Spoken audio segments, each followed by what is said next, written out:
True Islam app کو پلے store سے ضرور ڈاؤن لوڈ کیجیے اور شیئر کیجیے۔ بڑی اہم بات جو آپ سے عرض کرنی ہے وہ یہ ہے، اپنے اوپر توجہ دے۔ کس پر؟ جی تھوڑا سا بولنے، آپ ناراض تو نہیں؟ ہماری ساری توجہ سامنے والے پہ ہے، ساری سامنے والے کو ٹھیک کرتے رہتے ہیں تو اپنا حال برا ہی رہ جاتا ہے۔ اپنے اوپر توجہ کریں۔ آپ دیکھیں آپ کہاں کھڑے ہیں۔ ہمارے صوفیاء جب تربیت کرتے تھے نا سالکین طریقت کی، تو ان کو پوچھتے تھے کہ اب تیرا حال کیا ہے؟ وہ حال کیا ہوتا تھا؟ عاجزی کتنی ہے، غرور کتنا ہے، ریاکاری کتنی ہے، تو اخلاص کتنا ہے۔ ان چیزوں پہ توجہ کریں۔ آپ حسد تو نہیں کرتے کسی سے، آپ کسی کو حقیر تو نہیں سمجھتے، آپ کسی شخص کے بارے میں بغض حسد عداوت تو نہیں رکھتے۔ اپنے اوپر توجہ کریں۔ حضرت ابو مرتعش ایک درویش گزرے ہیں، رسالہ کشیریہ میں صاحب رسالہ لکھتے ہیں کہ وہ کہتے ہیں میری حج کی تیاری تھی، کھانا میں کھلا چکا تھا، لوگوں کی دعوت کر چکا تھا، پروگرام میرا بن گیا تھا۔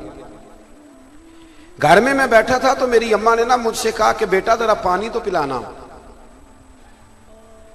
تو کہتے میرے دل میں خیال آیا 2-4 دنوں کے بعد حج پہ جانا تھا کہ اماں جی میں عالم فاضل آدمی اور ابھی حج پہ بھی جا رہا ہوں، تو پانی تو چھوٹا بھائی بھی پلا سکتا ہے۔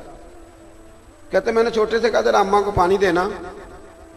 کہتے وہ پانی دینے لگا تو میں نے اپنے اوپر توجہ کی۔ کس پر؟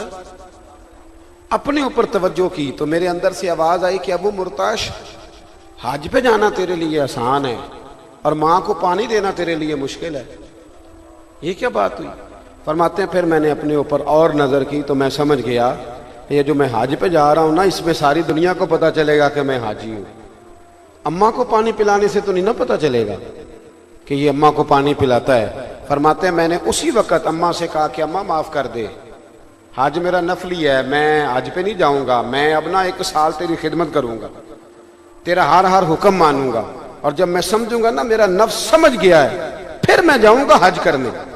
ابھی تو میرا دیکھیں نا بابا بلے شاہ صاحب فرمانے لگے تسی حج بھی کیتی جاندے ہو، نال لہو بھی پیتی جاندے ہو، کھو کے مال یتیماں دا تے پج مسیتی جاندے ہو، تسی پھٹ دلاں دے سیندے نہیں، ایویں ٹوپیاں سیتی جاندے ہو، نفس تے چھری پھیر دے نہیں تے دمبے کیتی جاندے ہو، فرض بھلائی بیٹھے ہو، نفلہ نیتی جاندے ہو، اور دسو تے سی بلے شاہ نو ایک ہی کیتی جاندے ہو۔ انسان کھڑا تو ہو نا کہ وہ کیا کر رہا ہے۔ اپنے اوپر توجہ کریں۔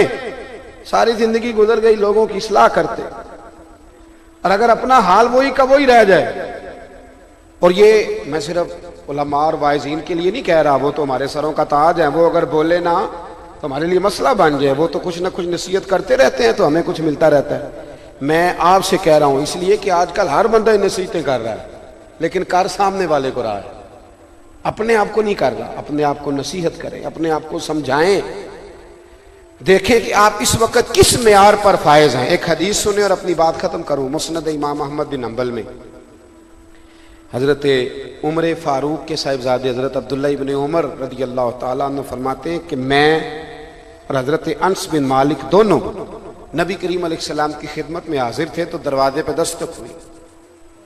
نبی کریم علیہ السلام نے فرمایا انس دروازہ کھولو، جو بندہ دروازے پہ آیا نا وہ جنتی ہے۔ یہ نہیں کہا کہ اسے بتا دو، بعض جگہوں پہ ہے ایسا بھی کہ اسے بتا دو، لیکن یہاں فرمایا کہ جو دروازے پہ آیا ہے وہ بندہ کون ہے؟ یہ میرے نبی پاک کا علم غیب دیکھیں۔ علم غیب رسول کے منکر اس حقیقت کو بھول جاتے ہیں۔ وہ غیب مانا کہ راز ہے، لیکن راز اپنوں سے کب چھپاتے ہیں؟ راز اپنوں سے کب چھپاتے ہیں؟ تو وہ جنتی ہے بندہ جو دروازے پہ آیا ہے۔ حضرت انس بن مالک فرماتے ہیں میں نے دروازہ کھولا تو بندہ بڑا عجیب، سادہ سا بندہ، تازہ اس نے وضو کیا تو پانی کے قطرے داڑھی سے گر رہے ہیں، اور جوتے اس نے نا دونوں بغل میں دبائے ہوئے گٹھے جوڑ کے آ کے بیٹھ گیا۔ آپ کو بات پوچھنی تھی پوچھی اور وہ چلا گیا۔ کہتے اتفاق کی بات کہ اگلے دن بھی ہم بیٹھے تھے، دروازے پہ دستک ہوئی، اسی ٹائم اسی لمحے حضور نے فرمایا دروازہ کھولو، جو دروازے بندہ ہے نا وہ جنتی ہے۔ آپ فرمانے لگے کہ میں دروازہ کھولا تو اتفاق کی بات وہی بندہ تھا جو کل آیا تھا۔ تیسرے دن بھی ایسا ہی ہوا، دستک ہوئی، حضور نے فرمایا کھولو دروازہ، جو دروازے پہ آیا بندہ